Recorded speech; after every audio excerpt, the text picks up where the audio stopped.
우리 사랑하는 청년님께 성도 여러분 안녕하십니까? 한 주간 평안하셨습니까?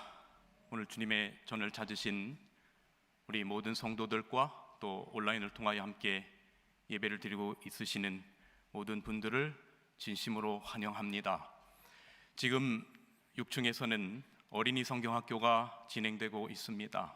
많은 어린이들이 함께 또 하나님의 사랑을 배우면서 이번 주와 다음 주까지 이제 진행되는 이 성경학교를 통하여 많은 어린이들이 신앙의 아름다운 추억들을 잘 만들었으면 좋겠습니다.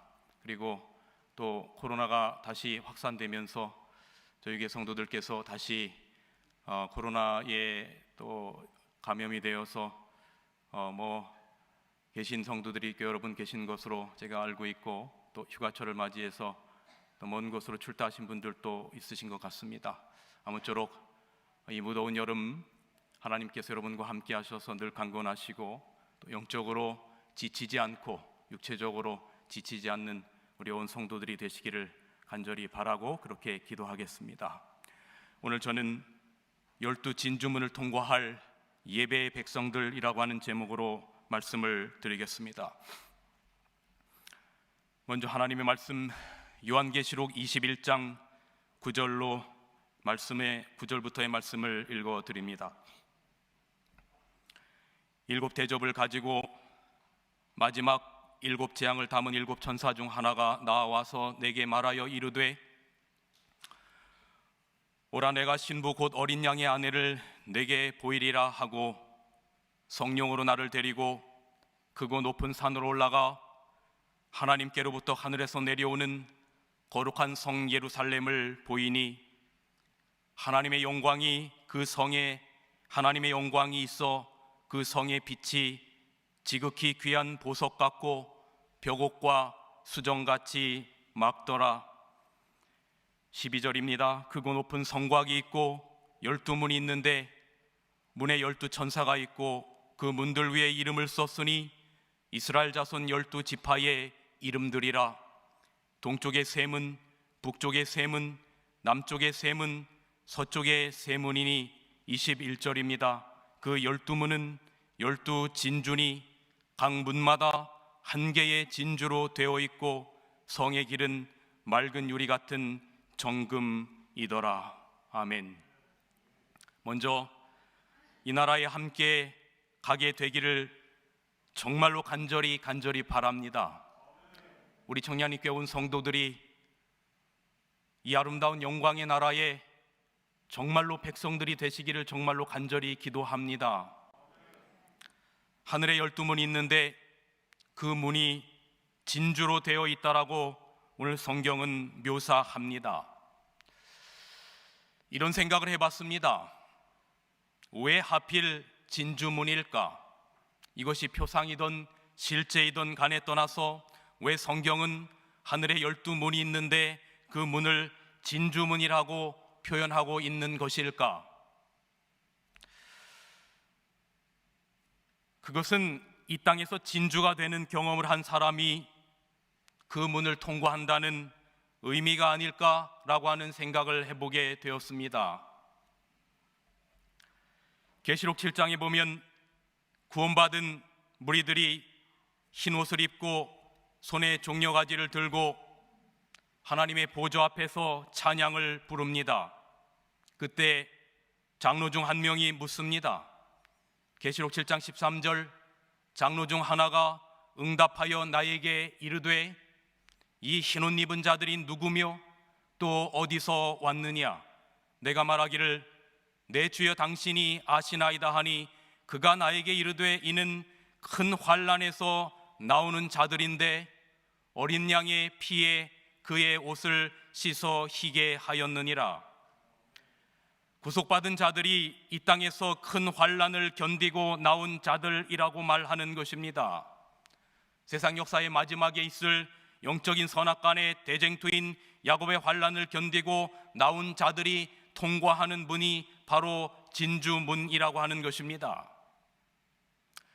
그리스도 안에서 진주가 되는 경험을 한 사람이 그 문을 통과한다는 것은 과장이 아닐 것입니다. 하나님을 믿는 백성들이 예수님이 땅에 재림하시기 직전까지 우리가 이 세상에서 많은 영적인 환난들을 당할 것이라고 성경은 말하고 있어요.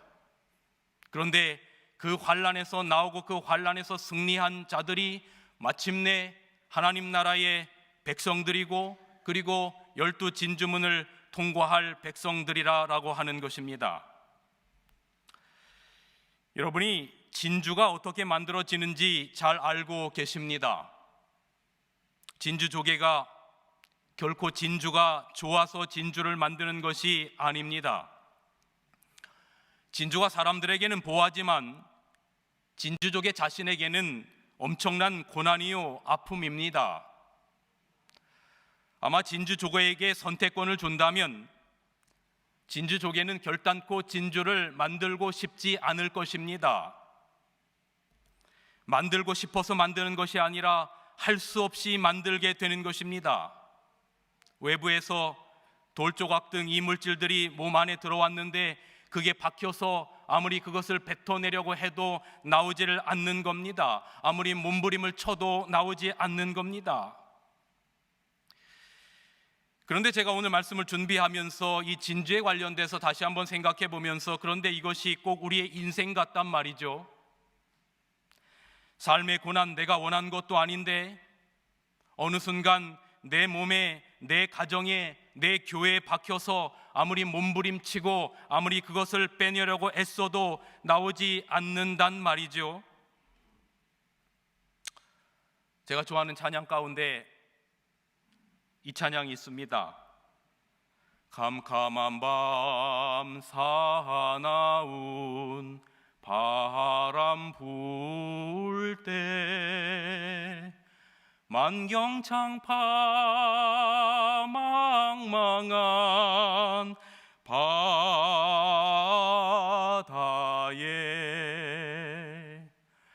외로운 배 한 척이 떠가니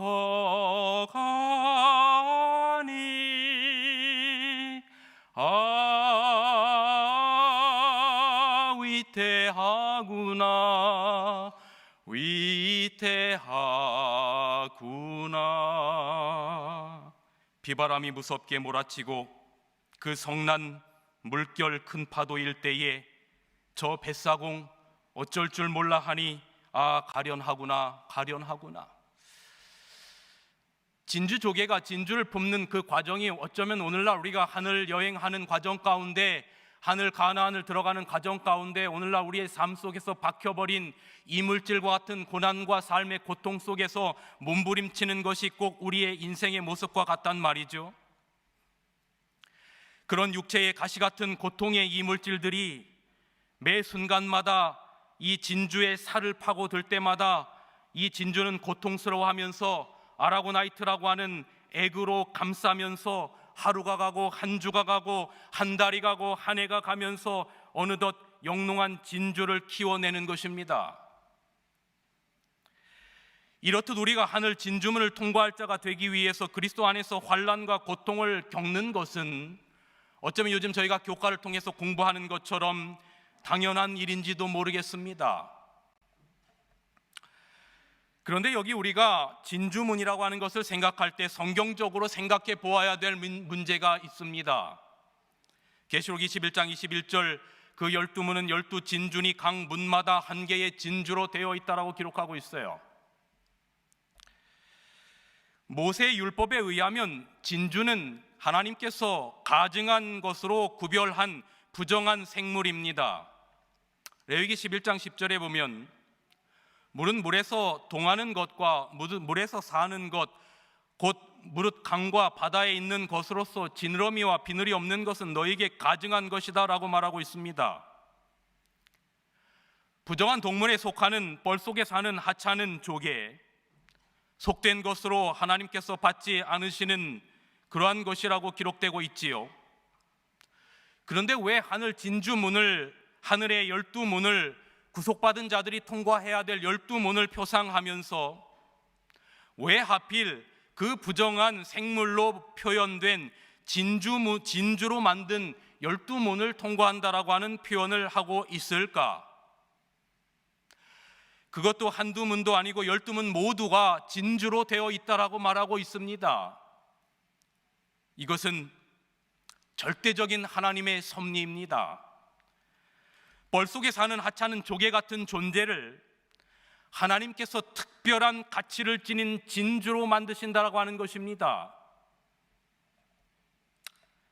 고린도전서 1장 27절에 그러나 하나님께서 세상에 미련한 것들을 택하사 지혜 있는 자들을 부끄럽게 하려 하시고 세상에 약한 것들을 택하사 강한 것들을 부끄럽게 하려 하신다라고 기록하고 있어요. 하나님께서 부정한 조개 같은 이스라엘을 진주로 만드실 계획이셨습니다. 430년간 종으로 살던 부정한 조개 같은 그들을 위한 특별한 계획을 하나님께서 가지고 계셨습니다. 조개가 하는 일은 여러분 벌 속에서 먹이를 구해 먹고 사는 일이 전부입니다.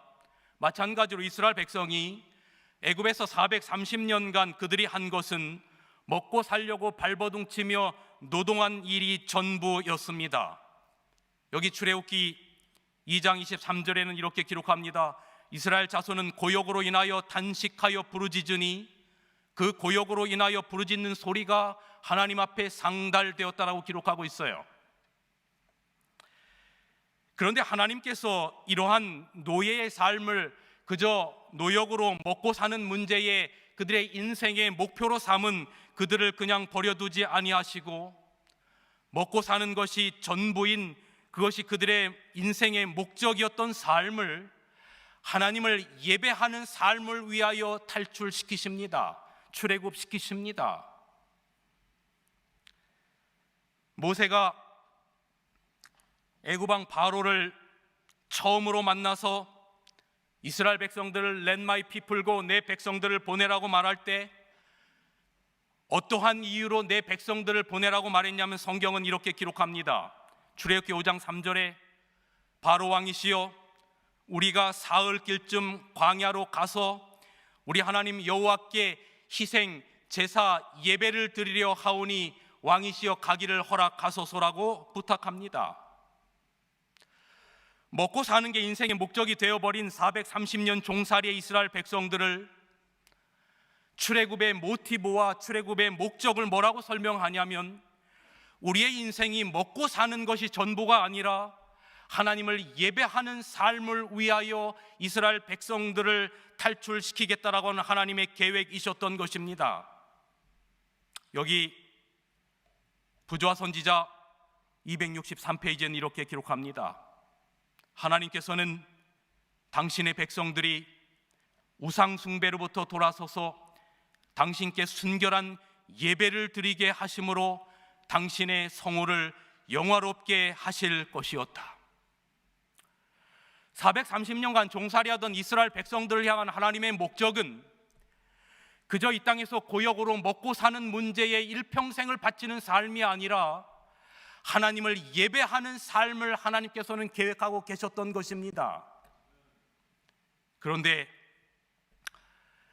여러분, 이스라엘 백성이 예배의 백성이 되기 위하여 필요한 아주 대단히 중요한 것이 있었습니다. 다시 한번 강조합니다. 이스라엘 백성이 예배의 백성이 되기 위하여 필요한 정말로 아주 중요한, 제가 여러 번 강조합니다.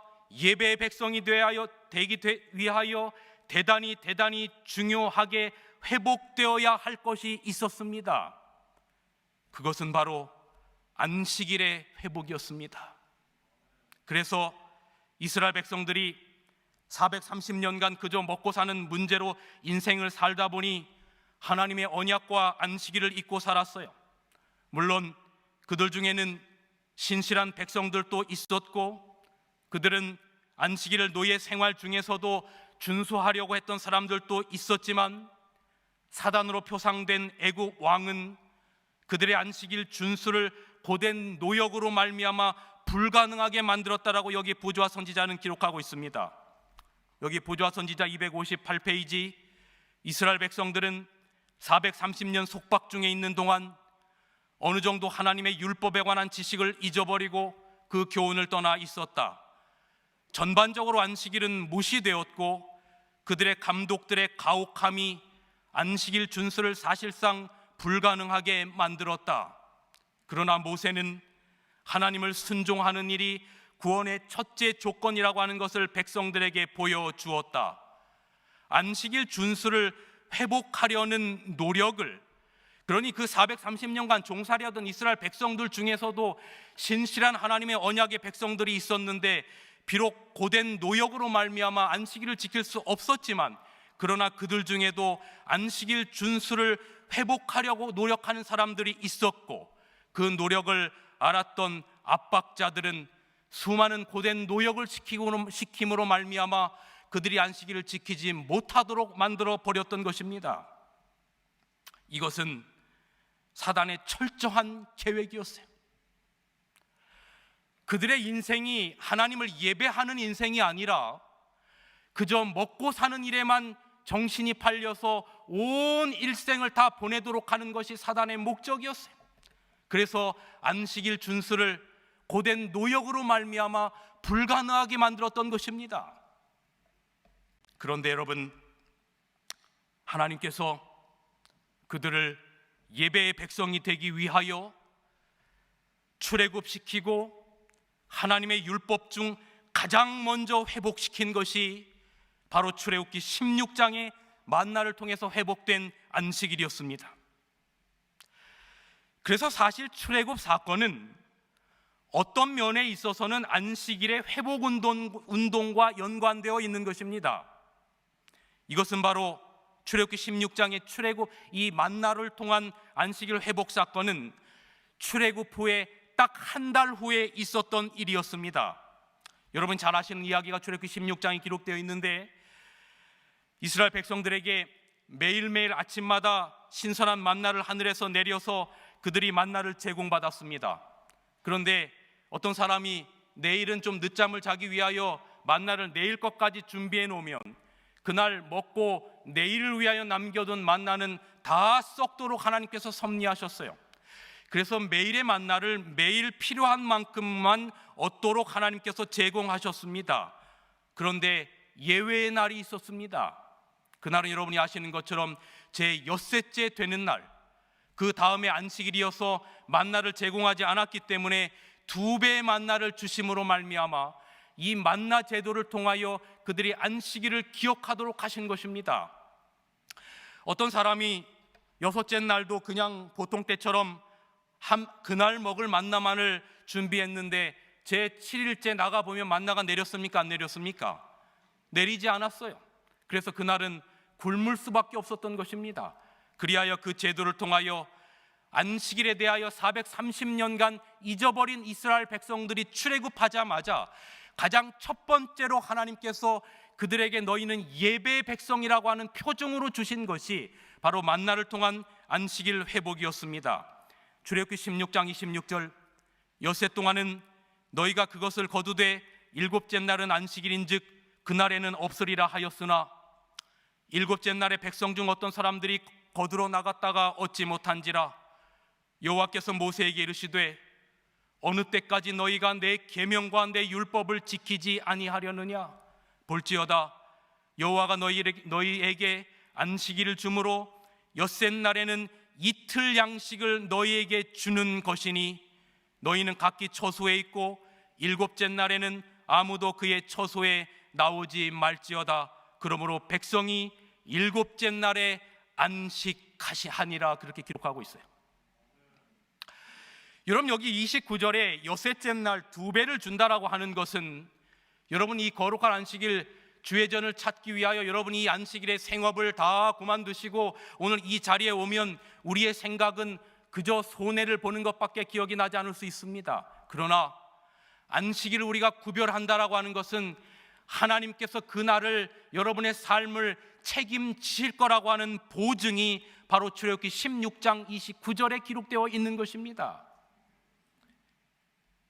이렇게 이스라엘 백성들이 430년간 예배의 백성의 삶의 의미였던 안식일을 잊어버렸을 때 그들을 출애굽시킨 지 한 달 만에 안식일을 다시금 기억하도록 하나님께서 그들에게 말씀하시고, 딱 그로부터 한 달 후 마침내 그들이 시내산에 이르렀을 때 십계명을 반포하시고 넷째 계명의 중앙, 십계명의 중앙 넷째 계명에 안식일의 계명을 집어 넣으십니다.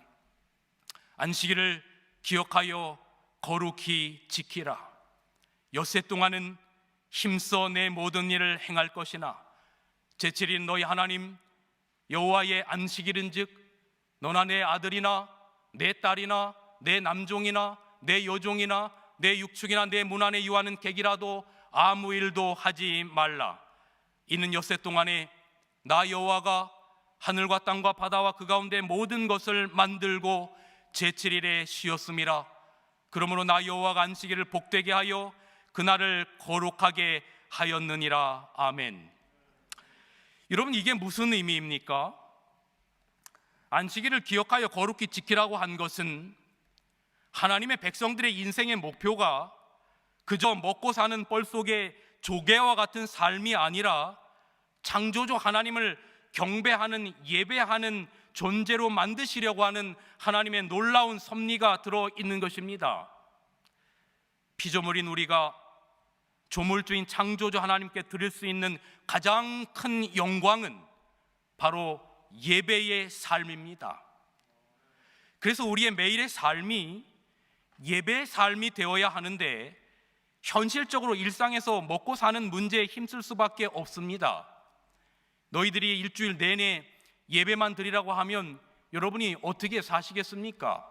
그래서 성경은 일주일 내내 너희가 안식일을 지키라고 말한 것이 아니라 엿새 동안은 힘써 내 모든 일을 행할 것이나 라고 말하고 있습니다. 그러나 제7일을 하나님께 안식일로 구별하여 너희가 그날을 거룩히 지키면 너희를 예배의 백성으로 인치시겠다라고 하는 하나님의 언약의 약속인 것입니다. 우리가 일주일 동안 여러분의 삶의 생업을 우리는 최선을 다해서 하는 것입니다. 그 일이 어떤 일이든지 간에 여러분의 삶의 일이 하나님께서 구별하여 주신 거룩한 일이라고 생각하고 최선을 다하는 것입니다. 그러나 일주일 가운데 제7일이 되는 이 거룩한 안식일은 너희가 그 날을 구별하면 너희를 예배의 백성으로 인치시겠다라고 하는 하나님의 언약의 약속입니다. 여기 에스겔 20장 12절 20절 안식일은 내가 너 사이에 표징으로 삼았다라고 기록하고 있어요. 그래서 우리가 안식일을 기억하여 구별한다는 것은 우리가 예배의 백성이라고 하는 대단히 중요한 표가 되는 것입니다.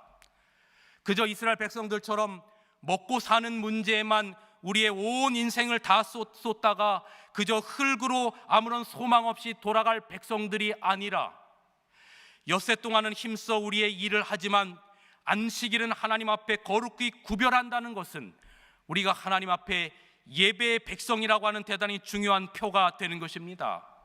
그래서 제가 나중에 언제 또 기회가 되면 말씀드릴 기회가 있을 거지만 요한계시록 7장에 하나님의 인과 안식일은 대단히 뗄 수 없는 중요한 문제가 되는 것입니다. 사랑하는 성도 여러분이시여, 우리가 예배의 백성으로서 하늘에 이를 때까지 온전히 이 날을 구별하여 우리의 삶이 그저 먹고 사는 데 목표가 있는 것이 아니라 하나님이 원하시는 예배의 삶의 백성이라고 하는 것을 우리가 깊이 간직하면서 마침내 하늘 유리 바닷가에서 주님과 예배드리는 그 안식일을 맞게 되는 여러분과 제가 되기를 간절히 기도합니다.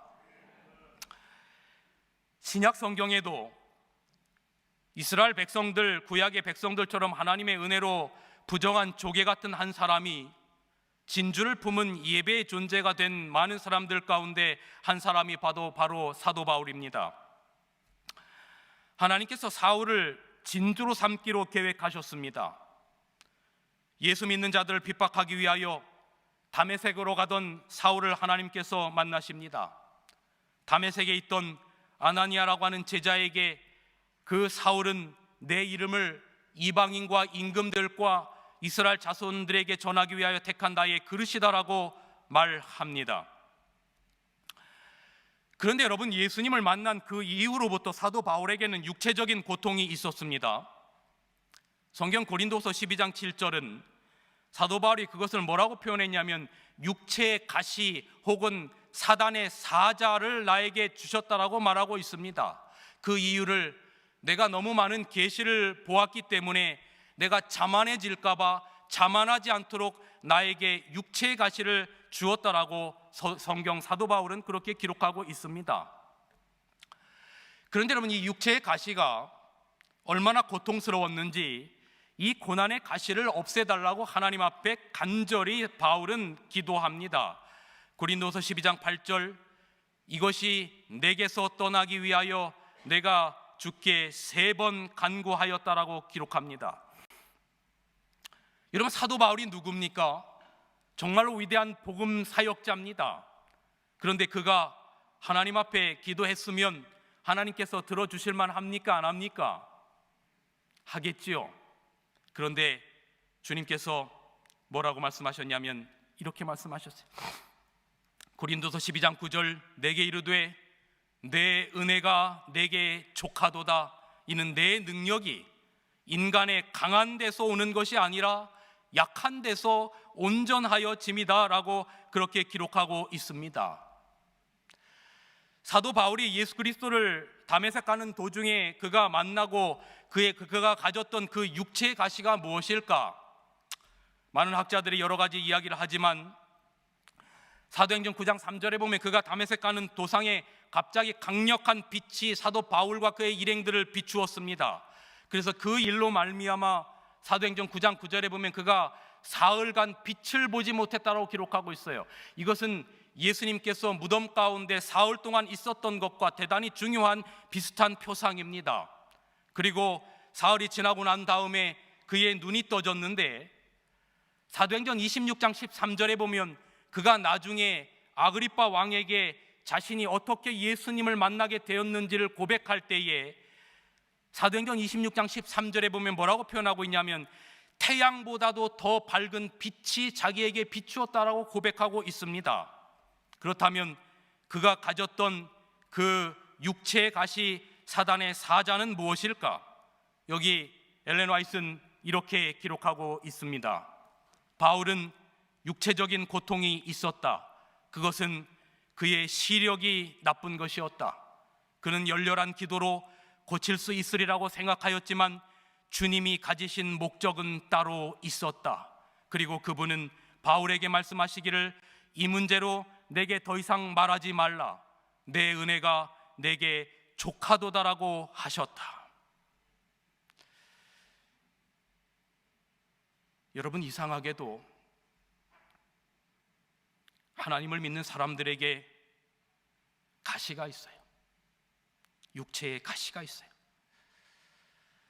어떤 문제를 놓고 밤이 맞도록 기도하지만 때때로 하나님이 그 기도에 응답해 주시지 않는 그런 가시들, 우리들이 보기에는 하나님의 응답이 더딘 것과 같은 그러한 삶의 아픔들이, 캄캄한 밤을 혼자 건너는 것 같은 그런 삶의 순간들이 우리들에게 있습니다.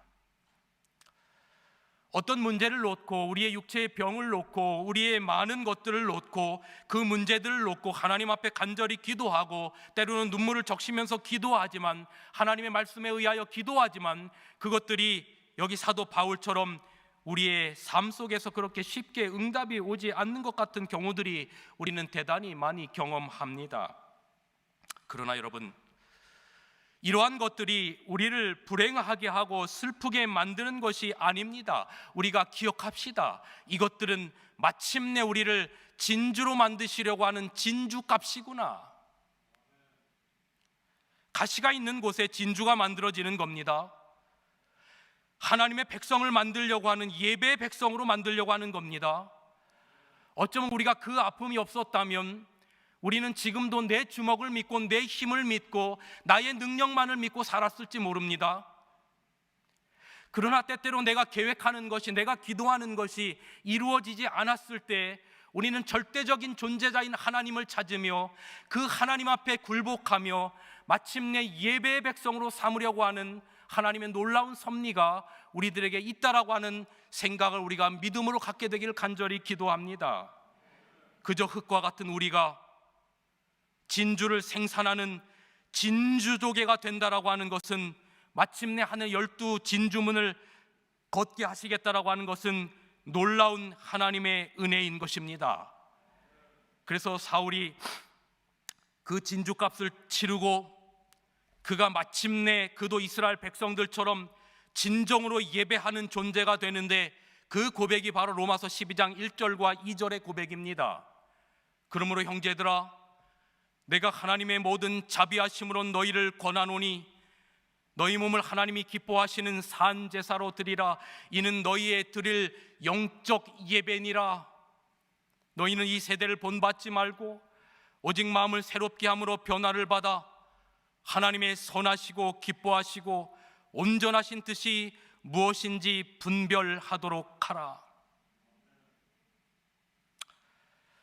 우리 여기 제가 보니까 우리 윤 교수님, 윤옥수 교수님, 화백님 계시는데, 제가 전에 우리 그 교수님의 그 작업하시는 곳을 몇 분의 성도들과 함께 방문을 해보니까 정말 지금도 제 머릿속에서 이 가시지 않는, 정말 그 아주 뭐랄까요, 그 이 생명력 넘치는 그 이렇게 말 그런 그림과, 뭐 저야 그쪽에 완전 문외한이어서 잘은 모르지만 그다음에 이 해바라기 그림들이 있는 걸 보았는데, 제가 그걸 보면서 이제 우리 이 교수님의 그 어떤 그 안에 들어갔던 그림에 있는 그 의미와 이상들을 설명하시면서 이것이 하나님의 창조의 능력과 같다는 그런 느낌을 많이 받았어요. 여러분, 예술에서 제일 좋은 작품은 작가의 이상을 가장 잘 드러내는 것입니다. 가끔 그런 예술을 하시는 분들이 문외한의 눈으로 볼 때는 정말 멋진데 마음에 안 든다고 항아리며 뭐 그림 이런 걸 그냥 깨버리거나 이런 경우들이 많은데, 그 이유를 물어보면 작가의 의도와는 다르게 그 작품이 나온 것입니다. 인간은 하나님의 작품입니다. 그래서 우리를 만드신 하나님의 이상을 깨닫기 전에는 우리가 이상적인 작품이 될 수 없습니다. 이것이 우리 인생의 주제입니다. 주제는 피조물 자신이 스스로 만들어가는 것이 아니고 작가가 부여하는 겁니다. 우리네 인생의 주제가 그저 먹고 사는 문제가 되어버리면 뻘 속의 진주족의 그 이상도 이하도 아니고 애굽의 노예의 삶이나 다를 게 없어요. 그렇게 우리의 인생이 어느덧 마지막 숨을 쉴 때가 되면 내가 왜 이것을 위해서 지난 평생을 그런 고통과 고뇌 속에 살았나 후회만 남는 것이 우리의 인생입니다. 우리는 우리를 창조한 하나님이 계십니다. 여러분을 목숨처럼 사랑하시는 창조주 하나님이 계십니다. 우리가 이상적인 창조주 하나님의 작품이 될 수 있는 것은 창조주 하나님의 섭리 가운데 마침내 창조주 하나님을 예배를 통하여 만나게 되었을 때 우리가 진정으로 하나님의 가치 있는 작품들이 되는 것입니다. 마치 이스라엘 백성이나 바울처럼 말이죠. 여러분, 여기 우리가 하나님의 형상대로 창조되었지만 부정한 짐승 같은 존재가 된 뻘 속의 조개 같은 우리들의 인생을 이 빌립보서 3장 19절에는 뭐라고 표현하고 있냐면, 저희의 마침은 멸망이요 저희의 신은, 이 배가 뭐냐면 이 스토먹, 벨리, 이 위라는 겁니다.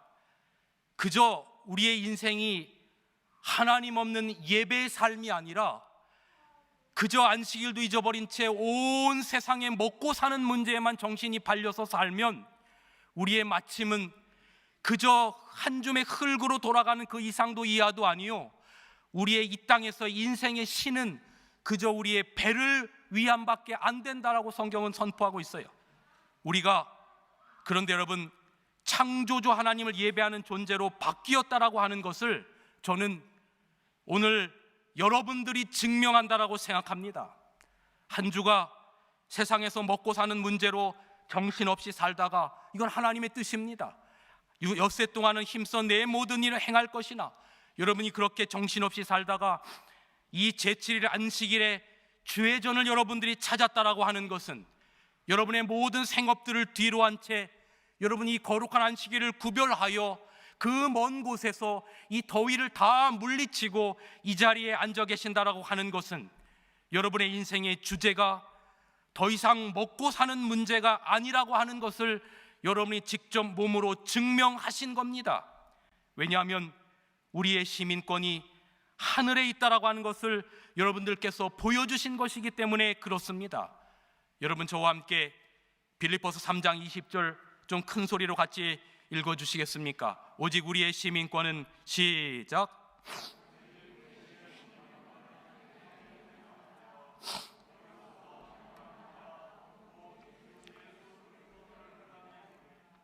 오직 우리의 시민권은 하늘에 있는지라. 여러분 아멘 하시겠습니까? 정말로 여러분의 시민권이 하늘에 있습니까? 정말로 여러분의 시민권이 하늘에 있습니까?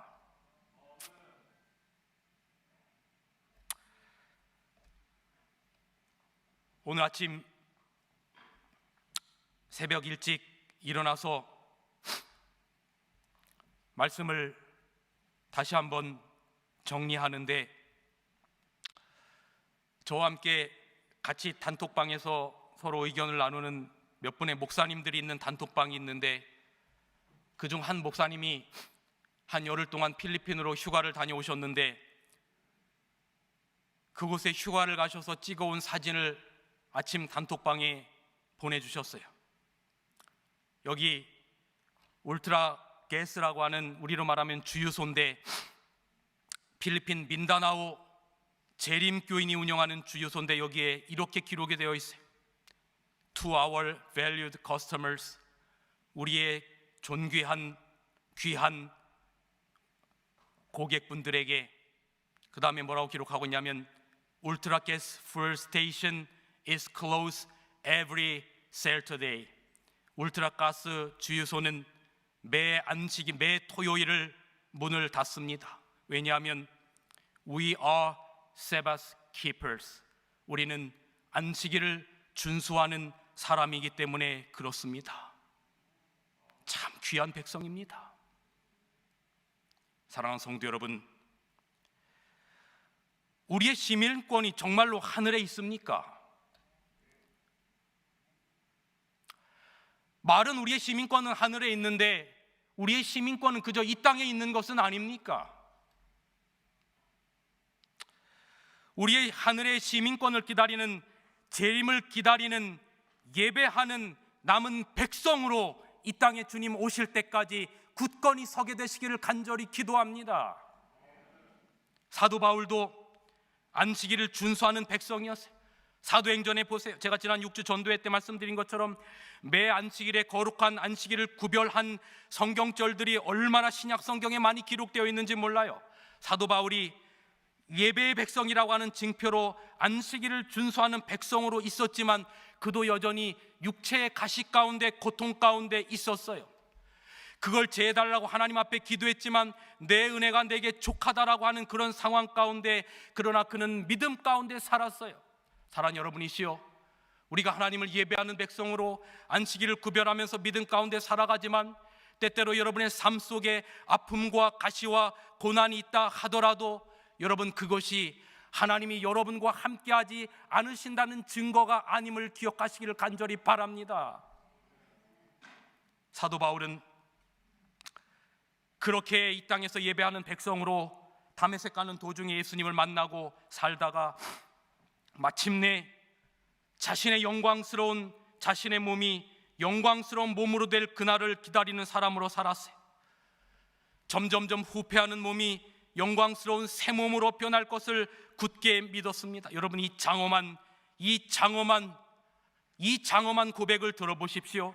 보라, 내가 너희에게 비밀을 말하노니 우리가 다 잠잘 것이 아니요 마지막 나팔의 순식간에 홀연히 다 변화하리니 나팔 소리가 나매 죽은 자들이 썩지 아니할 것으로 다시 살아나고 우리도 변화하리라. 이 썩을 것이 반드시 썩지 아니할 것을 입겠고 이 죽을 것이 죽지 아니함을 입으리로다. 이 썩을 것이 썩지 아니함을 입고 이 죽을 것이 죽지 아니함을 입을 때에는 사망을 삼키고 이기리라고 기록된 말씀이 이루어지리라. 아멘. 진주조개가 진주를 만들듯 군뱅이가 변화되어 매미가 됩니다. 7년에서 12년을 군뱅이로 있습니다. 썩은 집더미, 눈도 없고 귀도 없고 보기 흉한 군뱅이가 나중엔 노래를 부르며 나는 것을 누가 믿겠습니까?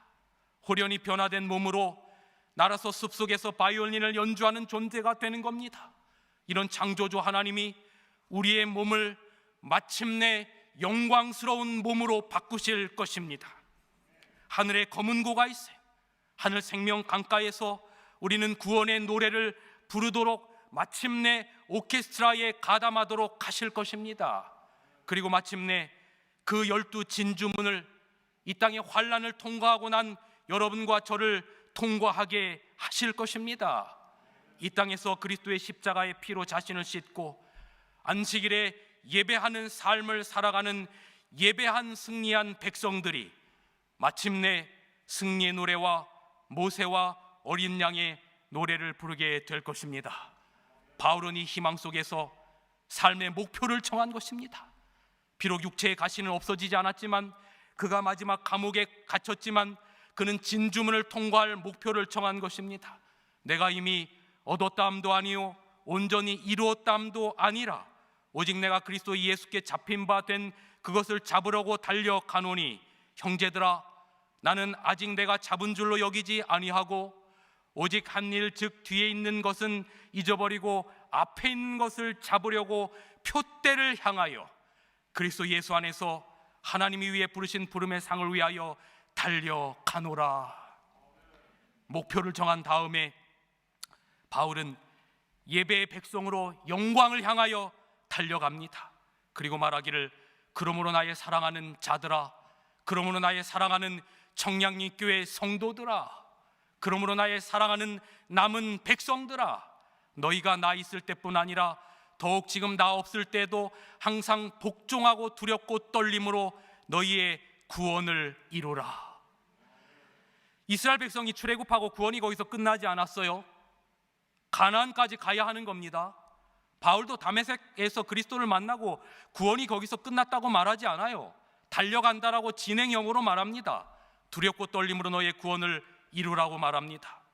우리가 예수 그리스도를 영접하고 하나님의 자녀로 의롭다고 칭함을 받았습니다.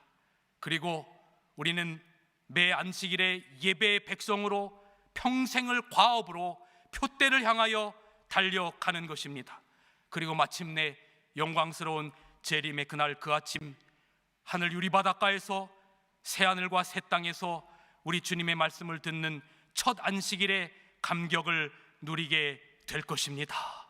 여러분, 예배의 백성으로 그렇게 살아갑시다. 그런 백성들을 마침내 변하지 않는 새하늘과 새 땅 그 안식일에 우리가 초대를 받을 것입니다. 이사야 66장 22절 23절, 나 여호와가 말하노라, 나의 지을 새하늘과 새 땅이 항상 있을 것 같이 너희 자손과 너의 이름이 항상 있으리라. 여호와가 말하노라, 매월삭과 매 안식일에 이르러 모든 혈육이 내 앞에 경배하리라. 아멘. 이제 저는 말씀을 줄입니다. 여러분, 우리네 인생길에 비록 예배의 백성이라도 때로는 절망도 있고 고난도 있어요. 진주가 되는 아픔을 겪어요. 다 성화의 과정이에요. 부부가 결혼해서 티격태격 하다가 나이 들다 보면 어느덧 닮아가는 것처럼 우리가 어느덧 예배의 백성으로 살다가 그리스도를 닮아가는 것입니다. 그리고 마침내 그런 자를 주님께서 홀연히 변화시키는 거예요. 이런 인내의 과정을 겪을 수 있는 이유가 무엇입니까? 마침내 진주의 문을 통과할 소망이 있기 때문에 그렇습니다. 말씀을 줄이면서 여기 교회 보내는 권면 말씀을 읽어드리고 말씀을 줄입니다. 우리는 모두 구름 속으로 함께 들어가서 7일간을 유리바닷가를 향하여 올라갔다. 이때 예수님께서 면류관을 가지시고 당신의 오른손으로 친히 우리 머리 위에 씌워주셨다. 그분은 우리에게 금거문고와 승리를 의미하는 종려나무를 주셨다. 우리가 성문을 향하여 유리바다 위를 행진할 때에 천사들이 우리의 주위를 둘렀다. 예수께서 당신의 힘있고 영광스러운 팔을 드시어 진주문을 붙들고 찬란한 돌적이에 걸려있는 그 문을 뒤로 밀어 놓으셨다. 그리고 우리를 향하여 너희는 나의 피로 너의 두루마리를 빨았고 나의 진리를 위하여 굳게 서서 견디었으니 안으로 들어가라고 하셨다.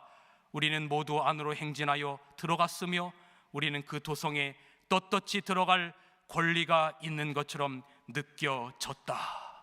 마침내 진주문을 통과한 예배의 백성이 여러분과 제가 되기를 간절히 기도합니다. 매 안식일 우리가 예배의 백성으로 사시다가 마침내 충성된 백성으로 진주의 문을 통과하는 여러분과 제가 되기를 간절히 바라면서 오늘 말씀을 줄이겠습니다.